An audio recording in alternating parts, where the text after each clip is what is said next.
Iain. Iain? Who was making a drink but got distracted mid-pour. So as they were thinking about which celebrity they'd like at their fictional dinner date, they were rudely brought back to reality when they discovered that they had overpoured, filling their entire house with liquid, and had to come to the terms pretty quick that they now lived in a real-life water world, which is ironic because the celebrity that they'd landed on for their imaginary dinner date was Kevin Costner.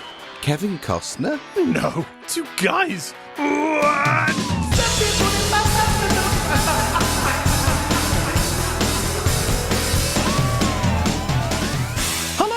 And welcome to episode 131 of Two Guys What's Up, the weekly comedy podcast where I'm not vain enough to wish to host myself for a dinner. I'd hate to meet me. We'd probably just end up shagging. But one guy who can barely tear himself away from the mirror is this guy. It's Jordan. Jordan, how are you?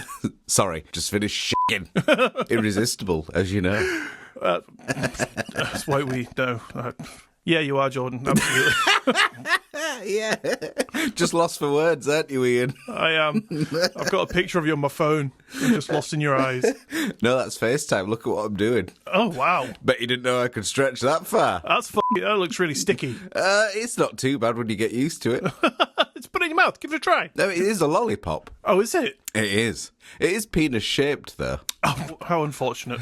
How the heck are you doing? Because you've had a bit of a time, haven't you? Have I? With your son. Oh, he had chicken pox, yes. That's the one. Pox of the chickens. Yeah, he's had the old pox, and to be honest, it was absolutely fine. He blasted through it. It's weird. I was thinking, like, you see in media, like in films and stuff like that people have to, like, sellotape mittens to their hands to stop them scratching because it's so unbearable. But he was just absolutely fine. Oh. I think there was one or two instances of him just having a little scratch, and we were like, oh, careful, you don't scratch them, buddy, they'll scar. And he's like, okay. I just stopped. Nice. I mean, he was a little bit worried when you had the belt.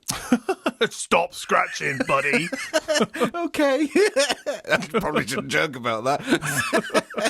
Just so everyone knows, Iain is not an abuser. I don't even own a belt. For that reason, you just wanted to make sure. Absolutely, yeah. Don't even give myself the temptation. Because, I mean, by God, you are tempted. This is just getting worse. It is, isn't it? I'm sorry. So he's all right? He's absolutely fine. He's back at school today, happy and healthy. Good. I'm pleased to hear that. And on an even, potentially equally, or maybe more happier note, depends how you look at it, you're recording on a new device. I am, yeah. It's weird. It said MacBook on the box, but I took it out. On the actual computer itself, it says MockBic. Oh, right, okay. Yeah. Oh, that's not good. My wife said, you've been scammed. And I said, no, I haven't. It's fine. It'll work. I mean, it could have been worse. You could have got a Windows. Oh, God, no. Ugh. No, obviously I am joking. Of course. Who am I? I wouldn't get scammed. Who's going to scam me? No one. That's who. I have got myself a brand new 2025 this year. I'm not very current usually with technology, but check me out with my 2025 MacBook Air 13-inch M4. Lovely. Woo! It puts mine to shame, really. It does, mate. My old 2021 M1. Sort yourself out. Bin it, get a new one. Okay. Well, we were discussing if I was going to get another one. You wanted this old one, so I better not bin it. Well, no, I don't want it anymore, mate. I've got a fucking M4 MacBook Pro 13-inch MacBook Air Micback. I can't remember what it's called. So Mixtape. It's a big cassette. Yep. And are you enjoying it? 100%, mate. Fucking love it. As soon as I got out of the box, the first thing I did was obviously sniff it, give it a little lick. After transferring all my data over from my old computer, the first thing I did was open Logic and use the integrated AI tools to split songs. Oh yeah, the stem splitter. Yeah, because now I can take a song, put it into Logic, and just fucking put my own drums to it. And that's something that I've wanted to do for a long time. So you're just going to make the song worse? Yeah, that's my intention. I'm joking. I'd actually be really intrigued to hear some. Well, I will get on that for you, pal. But not before, please, that you do the one that I've asked you for. Oh, fine. God, get off my back. Okay, I'm sorry. You normally like it. I am very much looking forward to doing that song that you gave me, because sometimes on my old computer, I used to have like one drum track and then I'd open another one to do like a variation of a part or something like that. And then I'd open a third drum track and it'd be like, no, what are you doing? This is too many drum tracks. I am I'm sizzling. Yeah, it started to freeze up on me. So I'm very much looking forward to having like 1,000 drum tracks open on this computer as I record. Oh, please don't do that. I'm gonna. I mean, being over-prepared is good, but that's too much. Well, this is just me getting prepared for ruining all those songs. I'm gonna have to start somewhere. I'm excited, though. It'll be great. Oh, yeah, I can't wait. And also, when I do visit you, at least it won't kind of throw a bit of a wobbler. Yeah, we can fucking jam now and plug in the keyboard, plug in like 5 guitars. Yeah. Have 30 drum tracks open, and it'll just be like, yeah, no bother, pal. Add another guitar in if you want.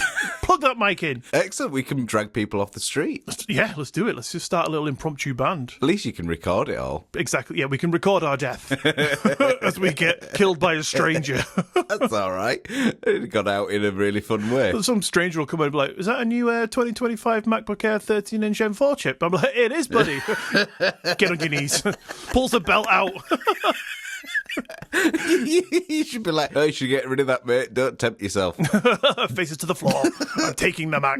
What's this, a Mick Bock? That's still better than Windows. I'll have it. Oh, we high five us on the floor. The guy with the belt over us. You said it, bro. And can I just say as well, it happened again. I visited that cafe and they served me another latte in a glass. Yeah, you sent me a picture. I was livid for days. Were you? Have you got over it? Nearly made me go out and buy a belt. I mean, I'm not surprised, really. I was like, drop a pin, bro. Show me the location. I'm on my way to New Look. For all your belting needs, yeah. Yeah. I had it ordered online on the way in the car. And also, I swear I'm on candid camera or something there, because we went early morning and there was us there. That was it. There was nobody else. There was staff, obviously. No, the customers. Mm-hmm. Then this older couple arrived and sat in a different room. Where would you like to sit, sir? And as far away from them as possible. Well, yeah, possibly. They find the seat and then the husband goes to order, which is near where we are. And because of how the room is designed, it's sort of divided by glass window segments, so I can still see where they were sat. Yeah. And so this woman, after her husband has placed the order and is returning to the table, she's like waving at him like, I'm here, as if he wouldn't find her. Like he's lost. Because turns around, like, oh shit, I forgot to drop the breadcrumbs. Mildred! Yeah. Mildred! I just think, fucking hell, they're trolling me at this fucking cafe. Yeah. And the other thing, you'll have probably noticed this during your work. On the way to said cafe, you have to go up quite a steep hill. Yeah. And if you take a particular turn, there is a residential care home on the corner. And it always baffles me. I don't know how to describe go it. on. No, it's right. So to get up there, you have to take a little turn up this very narrow, steep, winding path. Right. And it's quite visibly restricted. But there is a sign next to it. And essentially it's saying, be careful, please go slow. Okay, yeah, standard sign. But instead, in big letters, it says, dead slow.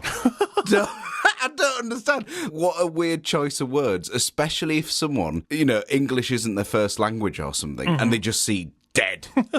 Stay away from that turn off. Yeah. I think they're all taking the piss. It does sound that place is either one big let's troll Jordan as much as possible part of our hometown, or that sign is maybe the least amount of letters that could be used to put across a point strongly. I mean, go slow. Yeah, but go slow, that's just like, yeah, I might do whatever, but like dead slow, that's kind of like saying or else. Or very slow. Same letters. Yeah, very slow. Like that, that's like what? What's very slow? Dunno, mate. Dead slow? I mean, you can't get much slower than dead. Exactly, yeah. There's not even movement there, and I dare say they want movement, because otherwise that entrance and exit is blocked. Maybe it just means stop. I bet you'd just say stop, wouldn't you? No, dead slow is a better way of putting it. It was the sign makers guy's last day on the job. They were like, right, we just really want to put across the word stop here. It's like, all right, dead slow it is. Oh, it baffles me. I don't get it. Oh, well, I'm sure you'll get over it. I have, already, actually. Nice. I took a belt to it. Perfect. Smashing Jordan. So, on to the good stuff of today. Why don't you tell us what you're going into? I have for you a collection of the almost perfect crimes committed by criminals, and there was just one little thing that messed it up. Interesting. So that is what I have for you today. And Can I ask what you have for us? You can, and I will tell you. Nice. Today, Jordan, I have got more on psychic spies. Well, one specifically. It was a police officer from California who turned out to be one of the most terrifyingly accurate remote viewers ever. Okay, I'm intrigued. Oh, God, you should be. So, shall we just jump into that then, me old sausage? Let's do it. Let's go! His name was Pat Price. He was born on December 8th, 1918 in Salt Lake City in Utah. He was raised in a pretty normal setting. In 1939, at just 20, he married Helen Marie Thomas, settling down into family life. Aww. Sounds lovely. Soppy bastard. Aw. So fast forward to the 1940s and 50s. Price became a cop in Burbank, California, but not just any cop. He worked his way up to police commissioner and even served a term as vice mayor. So what I'm trying to say is he was a straight-laced, law-abiding family guy and the absolute last guy you'd expect to turn up in a government psychic program. Yeah. But underneath all that, Jordan, Pat Price claimed he'd always had psychic abilities. In the early 1970s, he found himself drawn to Scientology, just like a lot of early remote viewers were. He credited the mental exercises he learnt there with sharpening his abilities even further, and later he'd part ways with the church, thanks Shrub, but at the time, he said it was all part of his development. Okay, fair enough. Yeah, each to their own. But Scientology, that's a bit of a red flag, in my opinion. There's that guy that is all over YouTube selling his course for learning piano. Oh, right. Oh, you can do this in like 2 minutes and learn 10,000 songs. And actually, his own playing is shit. Oh, really? The reason I say that is a Scientologist and he has a different view on it, apparently. Don't know his name, but I'm sure I'll find him because his fucking adverts are everywhere. Just type into YouTube, shit pianist. So meanwhile, it was the height of the Cold War. The US government had caught wind of rumours that Soviets were pouring money into psychic research. We're talking telepathy, remote viewing, mind control, all that kind of stuff. And because it was a Cold War and paranoia was at an all-time high, the US decided to do the same. So in 1972, an early classified program exploring remote viewing based out of the Stanford Research Institute began, and that is where Pat Price came in. Okay, so these are pretty credible places. Yeah, I mean, we've spoke about remote viewing in the past and how it sort of got its start, how it was thrust into the mainstream. So we know about all this sort of stuff. Yeah. It's just placing Pat in the mix. Fair enough. Price was recruited into these experiments alongside other talents, including Ingo Swann, who we've mentioned before, but Pat Price quickly became a standout. He wasn't just good at remote viewing, he was freakishly good. Early on, he was asked to view secret sites without being told what or where they were. One famous case saw him describe a crane system at a classified US facility, not only the machinery itself though, but the layout of the grounds, and even named some of the personnel working there. And surprise, surprise, wouldn't you know it, when intelligence officials later checked aerial surveillance photos, Price's descriptions matched exactly. What, Jordan? How's he doing that then, eh? How's he doing that? Psychic, obviously. Get over it. He's just seen plans. Probably. What he means by remote viewing is he set up his iPhone over the table of the plans and he's just looking at his watch. Yeah, right, yeah, that makes more sense. He's just looking at it remotely. Another test saw him remote viewing a Soviet radar installation. So sitting blindfolded in a Faraday cage at SRI, Price described giant gantries, spherical radar domes, chain-linked fence out. I'm keeping it because I can't say it. All down to every last detail. And again, when the site was eventually photographed by US satellites, what a surprise, Jordan, it all checked out. Okay, fair enough. How do you feel about that right now? Well, I'm reserving judgment. Well, I'm pretty sure your mind's probably blown right now. It's probably what, sorry? Probably blown. Are you sure yours hasn't? You've taken on your old MacBook. I have. I've just carried the skills over to this one. Either that or the worse with this one. I'm just going to have to live with it. Well, I hope not. More unfortunately, mate, you're going to have to live with it. But uh-oh, Jordan, officials started getting nervous. Price's accuracy was so good, some people in the CIA thought maybe he's got another source. Like maybe he was getting intel illegally. But luckily for him, I guess, no one could ever find evidence of that. Well, that's what I would have thought. Yeah, I think that's what anyone would think, because no one believes in psychic powers, do they? No one believes that a guy could just shut his eyes and be like, oh, the Russians are playing golf right now. All of them, every single one of them. Okay, yeah, you need a fairly big golf course. Would you, though? I don't think so. I don't know. I mean, you can't really play golf in your living room, can you? I dare say they'd probably go to a golf pitch. What's it called? Putting? Golf course. That's the one. Thank you. Golf pitch. As opposed to the football course. Yeah. God. I was going to mix basketball and tennis then, but that's the same thing. Yeah, they're one in the same. Yeah. Oh, a basketball court?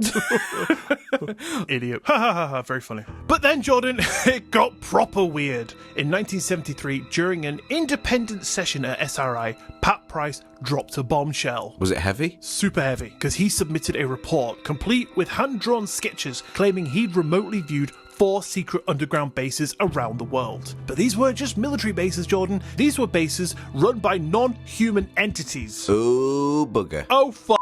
He named all the locations specifically. Mount Perdido in Spain, Mount Hayes in Alaska, Mount Zeal in Australia, and another one in Zimbabwe.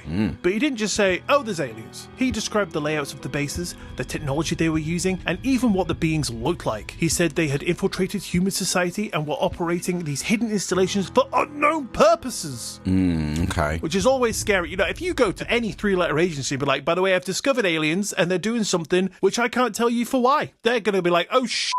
That's going to be like, call your mum or something. Like, skip the boss. We need a real power figure here. Yeah. Get your dad in. Bring his belt. Bring his fucking belt. You know what, actually? I kept forgetting to ask you, because you said you'd update us on the next episode about 1,000 episodes ago when you were going to tell us about your dad's hearing test. How did that go? Oh, God. A lot happened. Oh, no. Right, sorry. Quick tea break, everyone. If you don't want to listen to this, go make a cup of tea. So he went for his hearing test. Yep. They were like, I'm afraid we can't do it because you're full of wax. So we won't charge. From head to toe. You are a wax man. It was literally like... How are you functioning? Apparently there was like a pinhole of where he could hear through. Is that the reason he's deaf? Well, okay, so that's what we thought. So he ended up having to get these softeners in. Yep. And he had to do that for, I think it was 2 weeks in preparation to get the irrigation thing done. So he goes to the doctor, right? This happens. And then he's about the only patient in the history of the world where he literally out loud goes, "Fucking hell!" And then as this poor nurse is trying to do the procedure, because apparently it really hurt. Okay. And nearly collapses. I mean, it could only happen to my dad. And it symbiotically attached itself to him. I think so. I think it just became an extension of him. Yeah. I am the wax man. And then... and so they couldn't do it. And they were like, right, I'm afraid then you're going to have to get an appointment elsewhere because we don't offer it for having it suctioned. Oh, God. So he ends up going somewhere else to get this done. They start it, but even though he's been on this softener for like 2 weeks, they can't get it all out. Wow. And they're a bit like, you're going to have to come back. You're going to have to keep up with this softening treatment. Anyway, eventually it's done. He is obviously a lot better now, which is good, but he still hasn't had his fucking hearing test. Right. God. So maybe that's why you didn't update us, because it hasn't happened. I mean, it kind of hasn't happened, but fucking loads has, and it felt like it was trauma. God. After he got the irrigation thing done. Yeah. My dad was like, I wouldn't wish it on anyone. I was like, I have had that done. It's fine. I was in and out in 30 seconds. You wimp. Wow. Yeah, apparently he was like white as a sheet. Fucking hell. Well, I'm glad I brought that up. Yes, there you go. That's some update for you. And while we're on updates, I said about 2 weeks ago that I would report back if my parents text me saying they loved me. Oh, yeah. We are only 35 minutes away from the cutoff point, but that episode was only released today, so I haven't had any word back yet, but I will keep you all updated. Oh, okay. So anyway, back to Pat Price. He had just remote viewed these alien bases and named their locations. And you might think that this would have been enough to get him laughed out of the building. But here's the thing, Jordan. When it came to normal targets, like enemy missile sites or radar stations, Pat Price was right 100% of the time. So even though the alien base report might have sounded absolutely fucking bullshit nuts, bro, it did nothing to hurt his credibility inside the psychic spy world. Right, okay. And what, psychics can exist but aliens can't? He goes to the CIA and goes, right, I've psychically remote viewed Russia. And they go, sure, great. But then he comes back in and goes, by the way, there's aliens. And they're like, shut up, you idiot. I've psychically remote viewed Russia. And they're like, what, every single inch of it? Every single inch.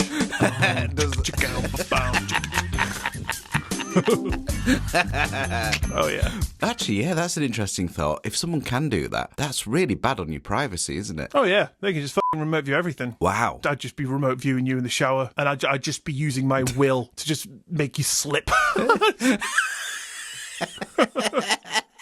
I'm only joking. I would never do such a thing to you, Jordan. Oh, he's got that plunger there.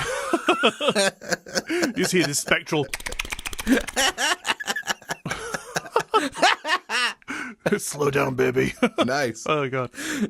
So after all of this, the CIA ramped up his assignments. In 1975, while working through a front called the Mind Science Institute, Price was tasked with remote viewing code rooms inside foreign embassies. Once again, he nailed it, describing interior layouts and marble staircases, fireplaces, and door placements. By now, he was considered a serious national asset. The training wheels were off, and he was being given top priority tasks. And then, just as quickly as he rose, he was gone.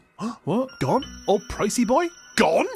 On July 14th, 1975, Pat Price collapsed while on a trip to Las Vegas, staying at the Stardust Hotel. Officially, he died of a heart attack, and the poor guy was just 56 years old. And Jordan, tell me what you think about this. Weirdly, no autopsy was performed, his body was immediately cremated, and he died after just having completed a high-priority mission for the CIA. Right, okay. Inside job. Seems a little bit Men in Blacked to me. Bit sus. Get your fucking dad on the phone. All right, he's bringing his belt. It's ringing, but he doesn't know it's ringing because he can't hear it. Either that or he's answered and he's just waiting for you to talk. You're like, Dad! Possibly. People inside the remote viewing program, people like Russell Targ, later said they found the circumstances of his death highly suspicious. The theory goes that Price had uncovered something, maybe during one of his classified sessions, that certain people didn't want getting out. And my question would be, don't put fucking remote viewers on an assignment that is going to find out information that you just be like, well, I'm going to have to kill you now. Yeah, I wonder if he realised that when he signed up. Well, I mean, you know, getting involved in the military underworld like that, I guess, maybe not back then, but I think now you'd probably think, I don't really want to get involved with this. But can you imagine if I was like, Jordan, remote view my iPhone password, and you were like, oh, it's your birthday. I'd be like, well, now I have to kill you. After his death, the CIA kept psychic spies programs running under Project Stargate until the mid-90s, but everyone agreed there was never another Pat Price. When Stargate was declassified in 1995, the official line was that remote viewing never produced actionable intelligence. But inside those declassified files, Jordan, there are pages and pages of Pat Price's correct sketches, target descriptions, and reports. To this day, researchers still go over his old sessions, but it seems Pat Price wasn't just a psychic. He was, according to the CIA, one of the most extraordinary remote viewers ever studied. And I just want to know, Jordan, what do you think? I think it's probably a big scam. Oh yeah? How so? Explain yourself. Well, no, I Get debunking, bro. You said it. You said it, now back it up. all it requires is him having insider knowledge. Oh, Google Maps. Yeah, you know, of every inch of Russia. You think that he was working for the other side? I mean, I don't necessarily think that, but I mean, I'm assuming he would have been very well paid for this. I don't know, it's an institute. They were doing research, so I don't know if he would have been paid. I mean, he had his career. But I mean, you know, if you had this sort of special supposed gift, you wouldn't want to be feeling like you're being exploited, though, would you? Well, they're doing it under the guise of research, so it's like, yeah, come in, we'll do some research. It's not like you, get in the chair and do this for us. Yeah, I don't know. I don't buy it. I don't believe in remote viewers. All right, you know what? We tried it before. Should we try it again? Okay, go on. Right, I have an item in my hand right now, Jordan. Okay, my eyes are closed. Well, don't get ahead of yourself, pal. I was just about to tell you to do that, so don't fall asleep on me out. Oh, God, Jordan! I've just had a dream. You're holding a biscuit. Oh, God, you're right. Okay, yeah, eyes are firmly shut. Perfect. Get biscuits out your head. And now, what am I holding in my hand? Right, I want you to think about. Give me a colour. Don't think what colour is it. Just let a colour come to you. Yellow. Incorrect. Okay. Go. Give you best out of three. Green. Getting closer. Blue. Correct. First time. Amazing. Remote viewing is true.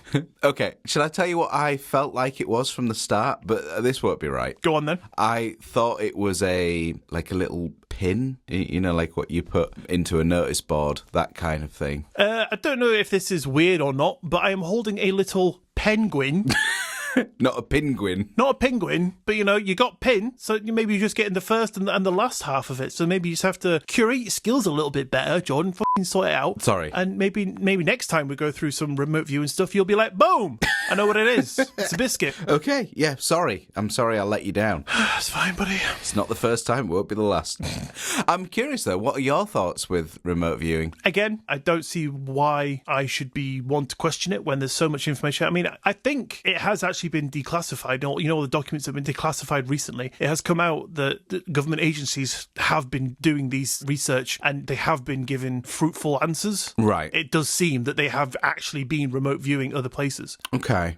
I don't know. There's a lot we don't know. Who am I to trust the government? Very good point. I think that we can all agree on. Yeah, I think it's, as everything else, it's just interesting to talk about and keep relevant. Yeah, I suppose if nothing else, it's an interesting story. Yeah, and if anybody out there has an opinion worthwhile and isn't just blabbing, please let us know. Email me, not Jordan, email me at twoguyswhatsup@gmail.com and tell me what you think, because Jordan will just go like, bullshit, delete. I will listen. Good. It's about time. Yeah, we all know we don't want you to be speaking, Ian. We just prefer you listening. So, Jordan, I want to hear about these murderers that almost got away with it, but forgot to, I don't know, hide the evidence. Okay. So, shit, I left that severed head on my kitchen table.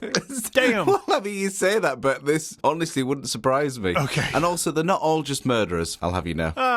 Boring. I mean, interesting. So, Ian, I have for you a collection of true events on the criminals that committed the almost perfect crimes, but messed up on one critical thing which led them to being caught. Now, I'm hoping that you haven't heard of at least some of these cases. And if that is the case, I'll need you to get your little detective cap on again. Oh, yeah. And see if you can work out the mystery. I'll remote view that bitch. Yeah, go man. You can. Only if you can do it in the past. Deal. Are you up for the challenge? I am fucking set and ready to go, pal. Okay, boss. First one. Starting off light, we have the Wolfgang Beltrecki, which was a German art forger who, from the 1970s until his arrest in 2010, created and sold hundreds of fake lost paintings, netting tens of millions of euros. Wow. A lot of money. So he was working with his wife and other accomplices. He even fabricated provenance documents and forged gallery labels to pass them off as originals, fooling even experts and auction houses. So, any idea how he was caught, Ian? I know exactly how he was caught. Do you? I do. He was remote viewing. Yeah, he remote viewed where the original was. I accidentally told someone. No, I don't know this story, but I think I've figured it out. Go on. So, you know when artists sign their work in the bottom corner? Yeah. He was about to do it, and he was like, I'm knackered, I'll do it tomorrow. But then when he came back to finish it, he accidentally signed his own name rather than the original supposed artist. So he was just like, what's his name? Belkish?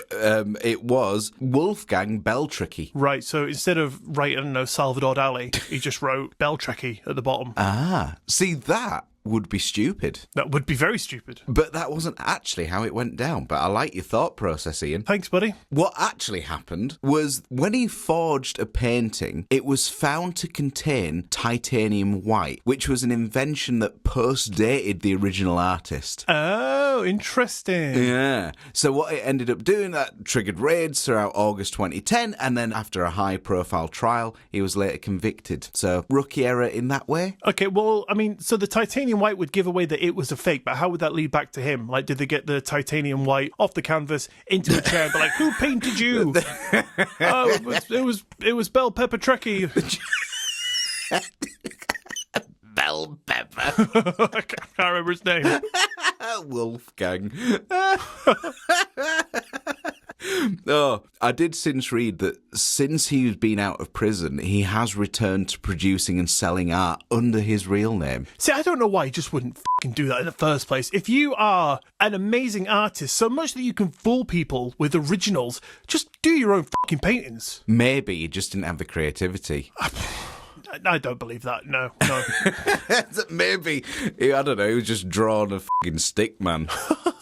Like, if you gave me a song that you had reproduced, like an original song, right, that you just went, I'll create my own version of this. And then I was like, oh, that's really good. You're a very good instrumentalist. Why don't you write your own song? I can't do it. So what, you can't just use all your musical knowledge to create something of your own imagining. Suppose it's all rehashed ideas anyway. Exactly. So just paint, like, I don't know, persistence of memory with ducks instead of clocks. Right. Okay. They're all telling the time. Exactly. They've all got watches. Yeah. And then we have Anthony Curcio, known as the Craigslist robber. Dun dun. He was a former high school football star who masterminded in 2008 an armoured car heist in Washington, USA. So he was disguised as a construction worker and he used a fake Craigslist ad to lure decoys dressed just like him to the scene, creating confusion as he pepper sprayed a guard and escaped with over $400,000 via an inner tube on the creek. So how do you think he was caught, Ian? An inner tube? Yeah, I think it must have been like a tube and an escape route. It just made me picture him like getting to the creek, getting his tyre off his bike, ripping it apart, pulling the inner tube out, laying on it, balancing himself and be like, I'm out of here. Sailing on down the river. Could be what happened. How was he caught? I don't know. Maybe the inner tube he was floating on didn't get that far very quickly and they were just like, stop, get out of the fucking river, you idiot.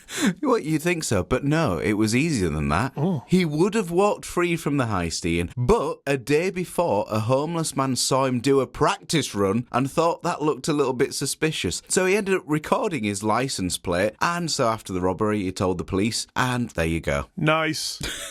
So well done, homeless man. Yeah, just a little FYI then, I guess, for everyone out there who's planning on committing a crime, don't do practice runs. Just, it'll be all right on the night.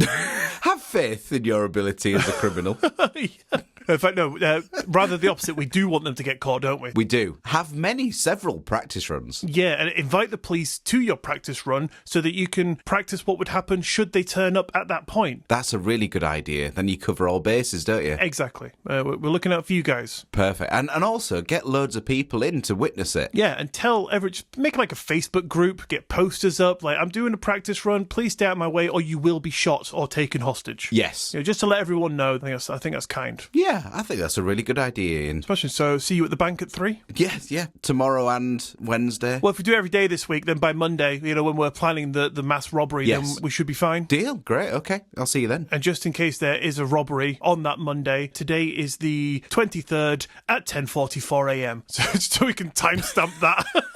Just so we're like, you said it was going to happen, and then it happened. God, could you imagine though if something did? Exactly, yeah. And then it'll be on a podcast in like 10 years, and we're like, stupidest criminals who got caught. They said they were going to do it on their podcast. That would be awful. The next one is a story shared only anonymously through someone that works in the federal prison system. Oh. So there are no names in this. Right. He goes on to say that they met a man in his mid-30s who was serving time for a series of bank robberies. His arrest was a complete surprise in his area. He was a model citizen. He was married, young kids, volunteered during his free time and gave generously to his kids' school. So it turns out that his since-known bank robberies were intricately planned and well-timed.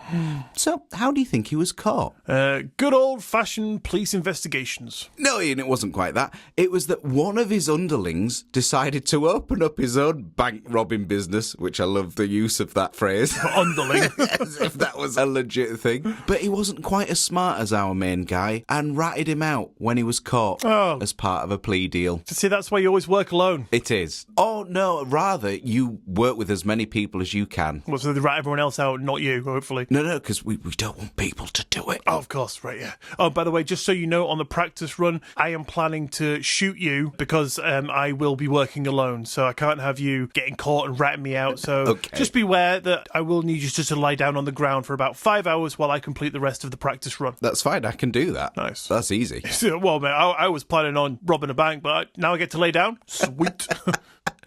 Then we have Christian Bala, who's a Polish novelist and photographer who, in 2007, was convicted for orchestrating a murder. Uh-oh. There is indeed a murder, Ian. Don't do that. However, the case initially went cold and he was only a suspect after something happened. Any idea what that could be? Someone died? That is true. That's not wrong. Oh, good, right. It turns out that a detective noticed eerie parallels between the victim's death and the scenes in Bala's 2003 self-published novel. Yes, I did know this. Have you heard this one? I have heard this one, yeah. So the novel, which is called Amok, most notably the use of a noose and the detailed dumping of the body, led to a renewed scrutiny and he was later convicted. Wow. Can you imagine him in the book? It's like, Barlow then killed, the the guy, the antagonist of the book, then killed the person. He uses the strike-through feature on his MacBook. Oh, you're just using a ghostwriter and they didn't quite realise. Yeah. They're just taking it down verbatim. Yeah, got all that. Yeah, carry on. And Barley hid the button. No. I mean, then the bad guy, we'll call him Barla. No, he's Steve. Call him Steve in the book. And all they do is just put quotation marks. Note from the editor. Oh, shit. No, not Barla. I mean... Oh, yeah.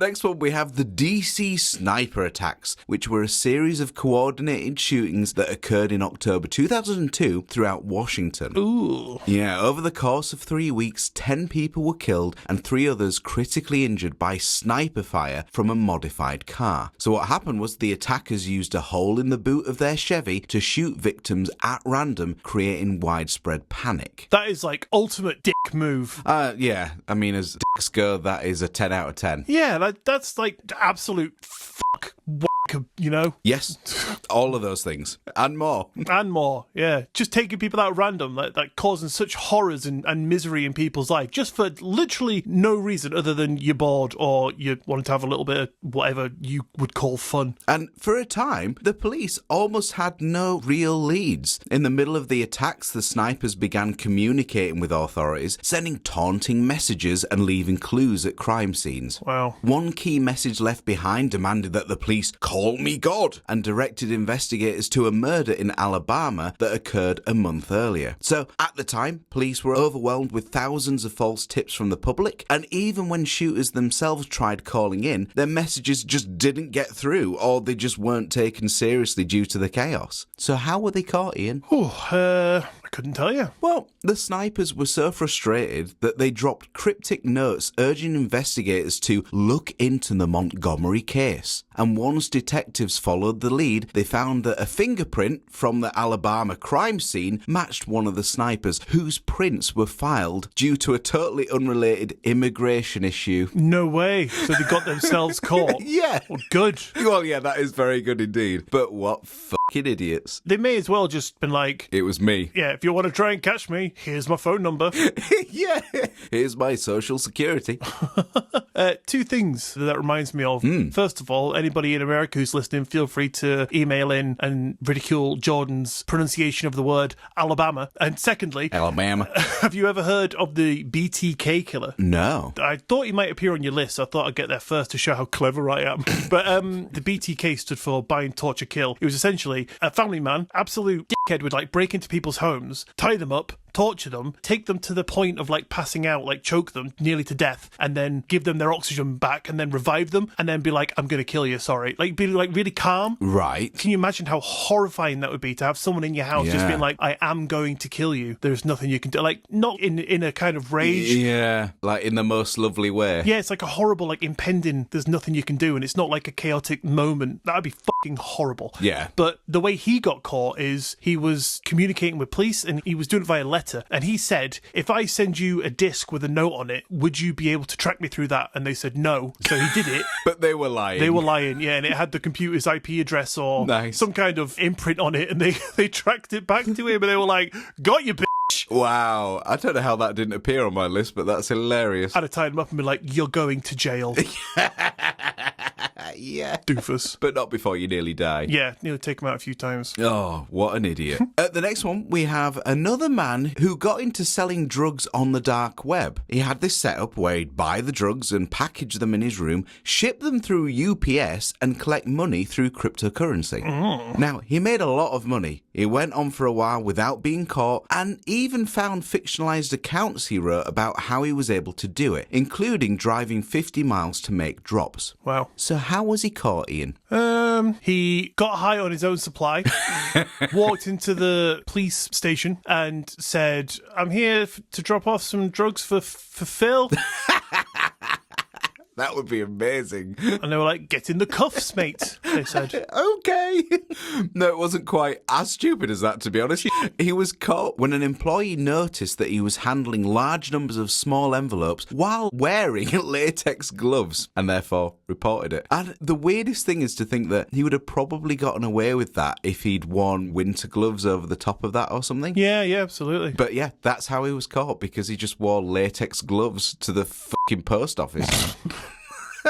Which is a bit weird. Yeah, not giving anyone any ideas. But surely you could have just said, I have OCD, I don't like touching things, so I wear latex gloves out the house. He could have done, but he didn't, and he was caught. Idiot. Yep. I mean, don't sell drugs in the first place, that's common sense. You'd think so. Sense is not very common. It's true. Then we have an Indiana fertility specialist who was using his own sperm to fertilise the eggs of his patients in the 1980s. No, don't do that. He was part of a cult that called themselves the Quiverful, and he fathered a confirmed 94 children in his home area, but it's estimated that there could be over 200 half-siblings. Wow. And it didn't come to light until decades later. Any idea how, Ian? I have an idea, but I don't know if I want to say it, because it's probably going to be wrong, and it's probably going to be very disgusting.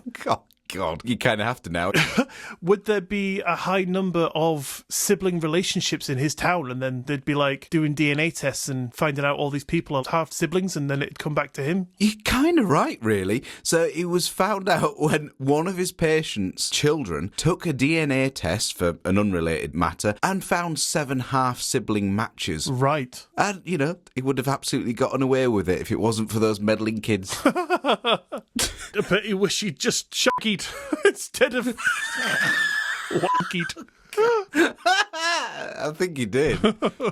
Then we have Robert Durst, who was a convicted killer. He murdered his friend Susan Berman to silence her from talking to the police about his wife's disappearance. He was suspected of murdering multiple people. Now, he was caught while being interviewed for an HBO series, to which he initially agreed on in return to finally clearing his name. Any idea how he was caught? He accidentally fumbled his words because he got a bit stage fright, and he was like, I am the killer. No, wait, bollocks. And then they investigated him from that. Well, kind of. Oh, God. That's why I'm the boss. Oh, did he leave his mic on? Yeah, he went to the bathroom and mumbled to himself, What the hell did I do? Kill all of them, of course. and yeah, he was still wearing his microphone. And this was later presented to the court as evidence, and apparently you can still watch it on HBO. I believe I have heard that actual audio. There it is. You're caught. You're right, of course. But you can't imagine. I don't know what's in the house. Oh, I want this. What the hell did I do? Kill them all, of course. This is why you always keep your inner monologue inner. Yeah, another one we have the Knightsborough security deposit robbery, which was committed in 1987, and it was led by Valerino Vessi, who managed to steal $900 million from the Central Bank of Iraq in 2003. Fucking hell. Yeah. That's quite the money, isn't it? It is. It's said to be the largest bank robbery in history. And how do you think they were caught? I don't know, but I mean, Just couldn't carry it. he was on his 8 millionth trip, and they were like, are you going to leave the bank anytime soon? How he couldn't just bribe his way out of that? That's a good point, yeah. Well, everything was going well until Valerio cut himself while breaking into one of the locked boxes and, being totally in the dark, found out too late that there was blood literally everywhere. Too much to clean up. Despite that, though, nevertheless, he managed to get away with $60 million and hid somewhere in South America. Oh. But at some point, he decided to go back to England to retrieve a Ferrari, and then he was spotted and arrested in the process. Why would you bother? You said there was 60 million, you'd be like, well, I better make the trip back to the place where I wanted to pick up a Ferrari. Yeah, so he was eventually caught, and surprisingly not because of all the blood. He must have been really fucking bored. Yeah. That's what money does to you. It just breeds boredom. A couple more for you. We have Salim Kara, who single-handedly stole $2.3 million in coins one by one. Interesting. So he was an Edmonton transit technician, and he got coins from rail fare boxes by using a magnet tied to a modified car antenna to discreetly extract small amounts during after-hours maintenance. Fucking hell. He then laundered the coins by claiming they were proceeds from a vending machine business, depositing it up to $8,000 every couple of weeks. What? He kept a low profile for 13 years, living a modest life, and all was going well. So any idea, Ian? I don't know. He got bored and bragged about it, or CCTV caught him, or someone was like, oh, where is one of your vending machines located? I'd love a Coke. And he was like, It's broken. it's Coke and that rhymes.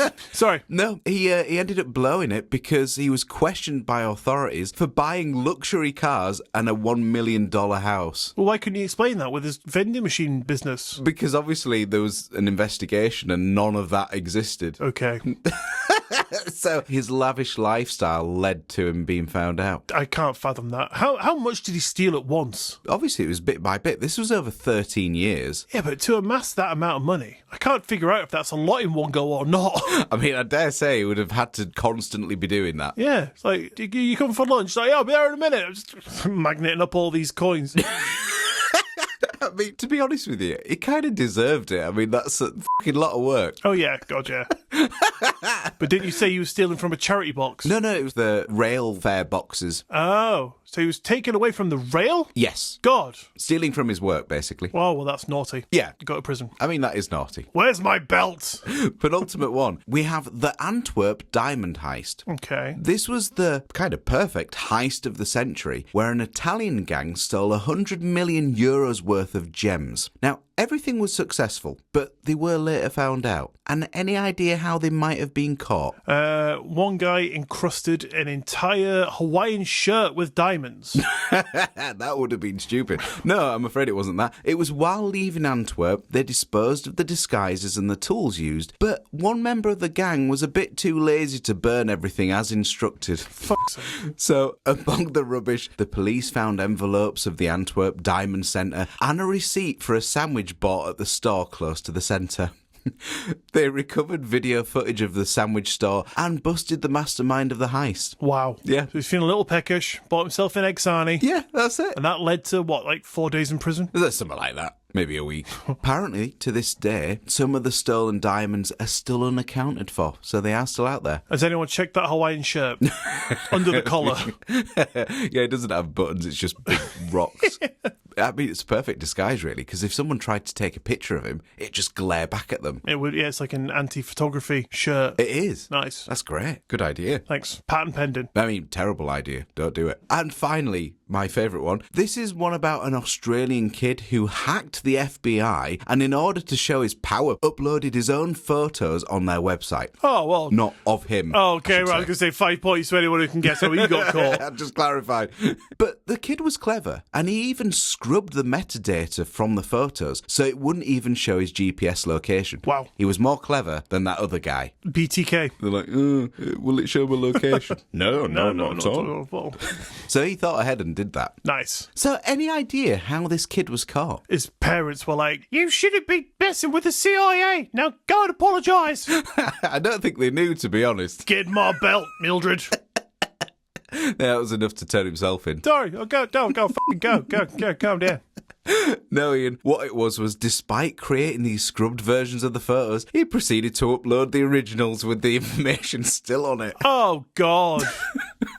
Put in all that effort and just fell at the last hurdle. That's like me when I'm doing an email and I'm like, please find attached my important document and then forget to attach it. Yeah, or the wrong one. There you go. Yeah. So there you have it, some of the maybe more stupid criminals. Very nice. It's good to know that they at least have their own flaws which lead to themselves getting caught, because sometimes if it were left to the police, through no fault of their own, it is a difficult case to crack. And thank God that these people were stupid enough to put themselves in the handcuff line. Absolutely. I mean, they deserve it really, don't they, to be fair? Yeah, I mean, I don't understand why people would want to go through that risk just for like an obscene amount of money. I mean, money does strange things to people. But they don't need fucking 900 million. I mean, there comes a point where you have that much money that you cannot even spend it. Exactly. And having such obscene amount of money, or even diamonds, you can't go and buy a fucking stick of chewing gum with a fucking diamond. I mean, I dare say in some places you probably could. Well, yeah, but then, you're going to get prisoned because they're going to be like, this guy just tried buying a pack of Wrigley's with a fucking diamond the size of my head. Weird Hawaiian shirt on. He said, don't worry about it, mate. I've got 2.8 billion more at home. Yeah. Imagine how they'd feel, though, if they got some of them checked and they were all fake. Yeah, apart from the one that he just bought that chewing gum with. Yeah, that was super rare. Idiot. Yes, there you go. Ah, perfect. Thank you very much for bringing that to us, Jordan. That was very interesting. You're very welcome. And can I just ask, have you folks texted you? It is 11:08 and so far no text. Ah, they don't love you. Well, you know what? I'll leave it till next week. I mean, I am seeing them today, so I can ask them then. So this is when I'll get the sit-down talk of, sorry, bud, the internet was down. Oh, how weird. I was just Faradaying our house. Dad, I know you have your own phone mobile plan. It doesn't need the house Wi-Fi to text me. He's like, what? I can do that? Oh, wait, I have a text? Oh, no, it's EE. Oh. Ah, okay. It's okay. Suck it up. I'll hold out for another hour or so. I'll update you all next week. Brilliant. So, Jordan, with that being said and done, does that about bring us round to the end of today's episode? I think it does. Smashing news! Thank you for tuning in to today's episode of Two Guys What's Up. Don't forget to follow the show wherever you listen to us so you don't miss another episode, and maybe even tell a friend. Take your friend on a bank heist and tell them that if they don't listen to Two Guys What's Up, you'll call up the police and be like, it was my friend that did it, and then they will get caught. Excellent. The end. And if you'd like to get in touch with us, our Linktree link is in the bio of this episode, which you can click on and be jetted off to every link you will ever need for all your Two Guys What's Up essentials. Want to get your own Two Guys What's Up t-shirt? Click the link. Want to remote view my bedroom? Click the link. Want to create your own foiled plans for crimes? Click the link. And if you click that link, it will blast you off to Patreon, the home of all your Two Guys What's Up extra essentials, including merchandise, shout-outs, t-shirts, and if you really can't get enough of fantastic tales and stolen voices, well, now you can get more, because we currently have 24 bonus episodes sat up on the Patreon right now, waiting for your ears to just go and have a little wriggle around all that extra audio goodness, and all that starts from just £3. And they come out on the last Friday of every month. So if you want to help support the show and get some cool stuff while you do so, head over to patreon.com/Two Guys What's Up to check out all the goodies over there. The link will be down below for your clicking pleasure. But if you can't do that, but you'd still like to help us out, then a 5-star rating and review in your podcast app of choice would be the best and freest way to do that for us, and we would be eternally grateful. We would. But on that note, thanks for listening. Y'all have an amazing week, and we will see you next Monday. Bye. Diamonds. Diamonds. See you later.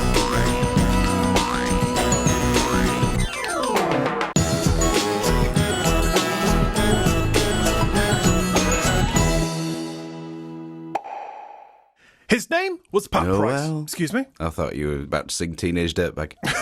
No. He was born on December 8th, No, I'm going to start again. Yes. So I can't be bothered. I'm not doing this today. So underneath all that, Jordan, you're Jordan, this guy's called Pat. Not only the machinery itself, though, but the layout of the grounds, and even, I got a hiccup. During an independent session at SRI, Pat Price dropped a bombshell. Was it heavy? Super heavy, because he said, no, he didn't say anything. To this day, researches. But it seems Pat Price, there's probably absolutely zero correlation between the two. Are you all right? I'm tired. Okay, Okay. last night was the first night after a couple long days at work that I had to chill, and I was up with my MacBook, just touching it all night. Right. Self-inflicted. Yes, I'm aware, but I was stroking every corner Okay. from top to bottom. I mean, there's not that many corners. There's a fair few. If you open it up, there's more. Okay. And then, I don't know how, but I opened it up again and found even more. It's like Russian dolls, wasn't it? Yeah, remote view that. I did. There was loads of corners. Too many to count. Far too many.